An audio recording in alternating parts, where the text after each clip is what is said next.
Assalamualaikum warahmatullahi wabarakatuh. Saya Tarisa Nabila Iska dengan NIM 2300254 dari mata kuliah Manajemen Humas sesi 197. Di sini saya ingin menjelaskan sedikit pemahaman saya tentang video yang dijelaskan oleh Pak Anif, yaitu tentang kegiatan public relation dan syarat menjadi praktis public relation.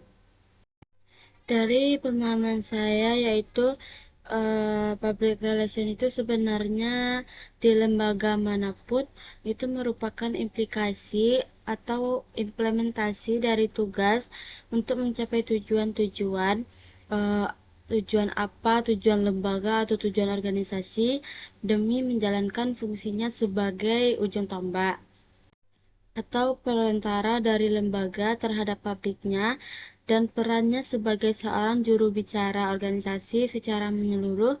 Dan pada hakikatnya public relation atau petugas atau praktisi ini adalah mereka yang memiliki kegiatan dalam konteks komunikasi, atau bagaimana mereka bisa mengkomunikasikan semua ihwal, semua hal, kebijakan, atau segala sesuatu yang dimiliki dan memang seharusnya dipublish dan diketahui oleh publik lembaga dengan berbagai macam simbol yang barangkali bisa dimanfaatkan melalui komunikasi.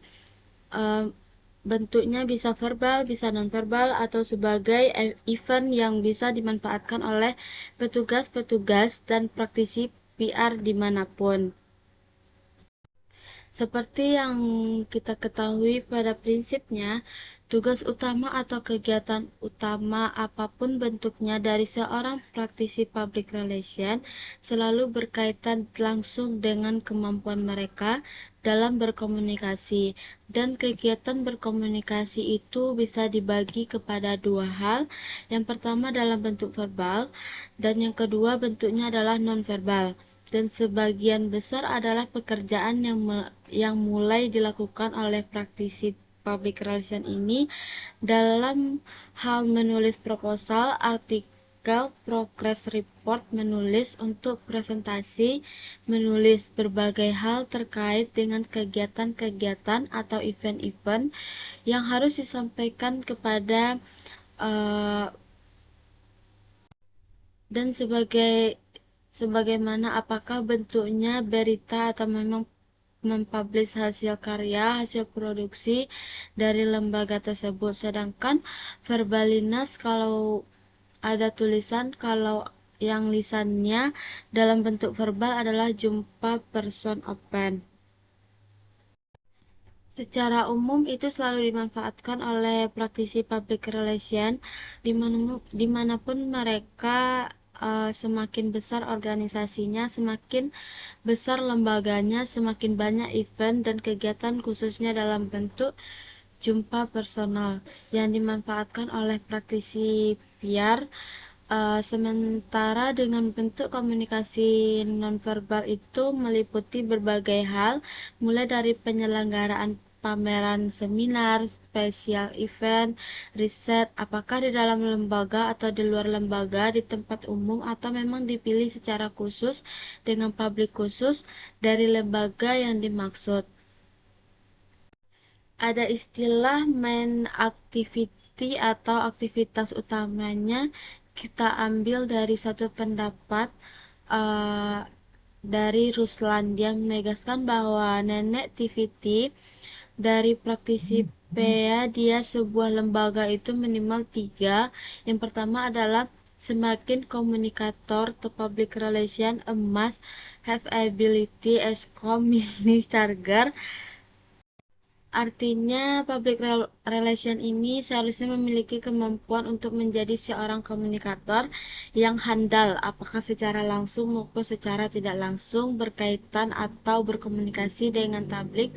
Yang dimaksud apakah menggunakan media sosial, menggunakan sarana atau lewat event tertentu, atau memang melalui apa yang kita sebut yang tadi dengan jumpa pers, dewan pers, atau memanfaatkan iklan.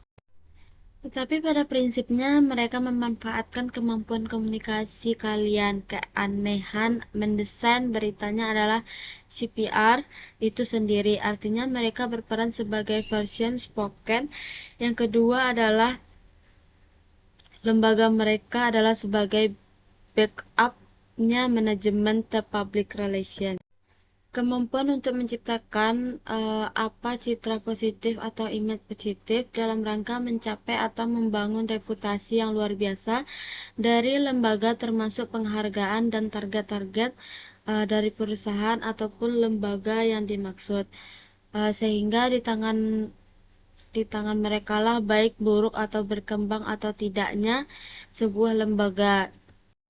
Jadi memang tugas dari praktisi public relation ini menjadi sangat biasa beban moral dan beban buruk. Hebatnya sebuah lembaga itu kadangkala tidak disematkan di mereka di pundak mereka. Dan kalau dilihat tugas-tugas kepintaran memang tidak sederhana yang kita bayangkan. Maka wajar di negara-negara hebat dan negara-negara yang maju dia memang diletakkan hampir satu level dengan memegang pengambil keputusan tertinggi di setiap lembaga.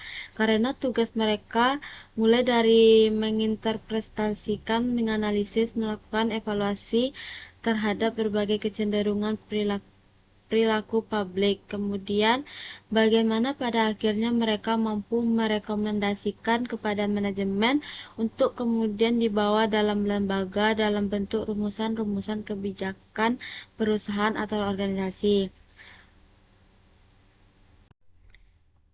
Hanya itu yang dapat saya sampaikan. Jika ada kekurangan saya mohon maaf. Saya akhiri dengan wabillahi taufiq wa hidayah. Assalamualaikum warahmatullahi wabarakatuh.